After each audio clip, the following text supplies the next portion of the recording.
ఒక శుభవార్త. అమరావతి రాజధాని అంశం విషయంలో కేంద్రంలో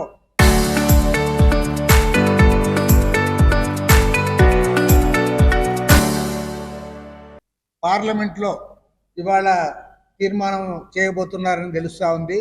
మొన్ననే మన అసెంబ్లీ కూడా తీర్మానం చేసింది. కాబట్టి ప్రభుత్వానికి కూడా ఈ విషయంలో వారు చొరవగా దీన్ని ముందుకు వచ్చారు. ఒకే కొంత ఆలస్యమైనా సరే ఒక మంచి జరుగుతూ ఉంది. ముఖ్యంగా ఏదైతే అమరావతి రాజధాని అంశం విషయంలో భారత కమ్యూనిస్ట్ పార్టీగా మేము ముందు నుంచి కూడా ఒకే స్టాండ్లో ఉన్నాం. మేమే కాదు, మా పూర్వీకులు 1953లోనే ఆనాడు కూడా విజయవాడ రాజధాని ఉండాలని చెప్పారు.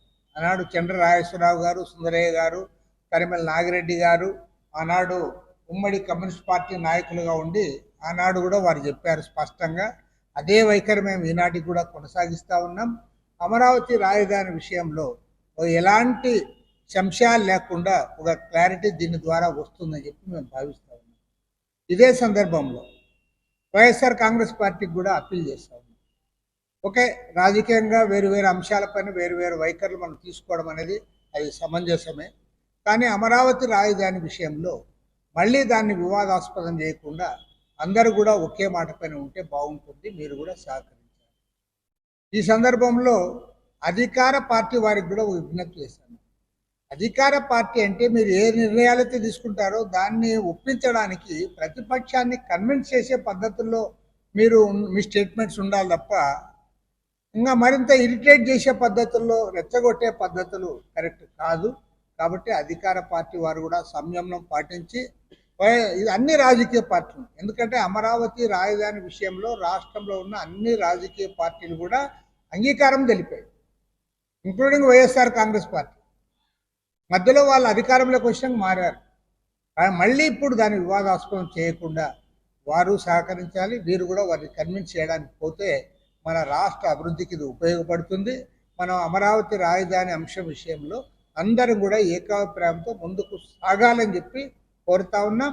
ఏదేమైనా సరే భారత కమ్యూనిస్ట్ పార్టీ తరఫున మేమైతే వెల్కమ్ చెప్తాం. వేరే అంశము, రెండో విడత భూమికి తర్వాత ఇవాళ జరుగుతున్న తీర్మానానికి సంబంధం లేదు, నంబర్ 1. నంబర్ 2, రెండో విడత భూమి సేకరించాలన్నా వద్దా అనే విషయంలో ప్రభుత్వము తొందరపాటు వైఖరి సరైంది కాదు. ఎందుకంటే ఇవాళ ప్రభుత్వం దగ్గర నీ దగ్గర 54,000 ఎకరాల భూములు ఉన్నాయి.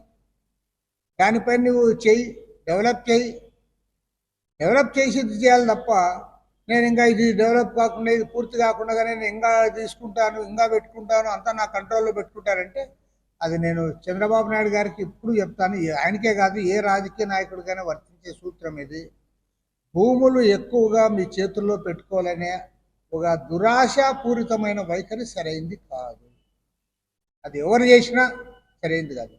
ఒకే గ్రూప్ ఇప్పుడు నువ్వు అమరావతి రాజధాని విషయంలో నువ్వు రైతులను ఒప్పించావు, తీసుకున్నావు. కాబట్టి మేము అమరావతి ఉద్యమంలో మేము కూడా ఆ రోజు భాగస్వామ్యం. నువ్వు దాన్ని కంప్లీట్ చేయి, నువ్వు దాన్ని పూర్తి చేయడానికి ఇవాళ నీకు కేంద్ర ప్రభుత్వం సహకారం తీసుకో. పైగా నువ్వు పెద్ద ఎత్తున అప్పులు చేస్తూ ఉన్నావు. అయినా సరే నువ్వు రాజధాని కడతా ఉంటే ప్రజలు హర్షిస్తారనే దాంతో మేము ఆలోచిస్తాం. ఇది పూర్తి కాకుండా మళ్ళీ మేము భూములు తీసుకుంటామంటే మాత్రం అది సరైనది కాదు. అది సహజంగా ప్రజల్లో కూడా చర్చనీయాంశమైంది. కాబట్టి ముఖ్యమంత్రి గారు ఆచితూచి అడుగులు వేయాలి. అదేవిధంగా ఇంకొకటి ఏమంటే ఇవాళ ఆల్రెడీ ఇతర ప్రాంతాల్లో కొంతమంది రెచ్చగొట్టడానికి కూడా పూనుకుంటారు, అన్నీ అమరావతిలోనే. కాబట్టి అది కూడా కరెక్ట్ కాదు. అన్ని ప్రాంతాలు అభివృద్ధి జరగాలి. అన్ని ప్రాంతాలు అభివృద్ధి జరగాలన్నప్పుడు వెనుకబడిన ప్రాంతాల అభివృద్ధి దిశగా ప్రాధాన్యత ఇవ్వాలి. ఇవాళ నేను చెప్తున్నా, ఇదే చంద్రబాబు నాయుడు గారు 1995లో ఆయన ముఖ్యమంత్రి అయినప్పుడే ప్రారంభించాడు. ఆ ప్రాజెక్టు ఈనాటికి కూడా కంప్లీట్ కాలే. వెలుగొండ ప్రాజెక్టు కాలే, గాలేర్నగర్ కాలే, అంద్రిడీవా కాలే. అదేవిధంగా ఉత్తరాంధ్ర ప్రాజెక్టులు, చిన్న చిన్న ప్రాజెక్టులు సాంకేతిక కారణాలతో లేదంటే పక్క రాష్ట్రాల వల్ల పెట్టే ఇబ్బందుల వల్ల అవి కంప్లీట్ కాలే.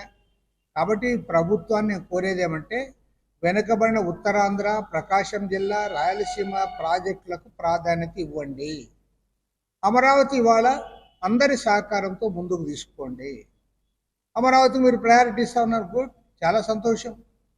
అదే సందర్భంలో వెనుకబడిన ప్రాంతాల్లో ఉన్న ప్రాజెక్టుల విషయంలో కూడా ప్రాధాన్యత ఇవ్వడం ద్వారా అందరి సహకారంతో ముందుకు సాగాలని, రాష్ట్రము సమగ్రాభివృద్ధి జరగాలి, అన్ని ప్రాంతాల అభివృద్ధి కోసం చర్యలు చేపట్టాలని చెప్పి కూడా ముఖ్యమంత్రి గారిని కోరుతాము.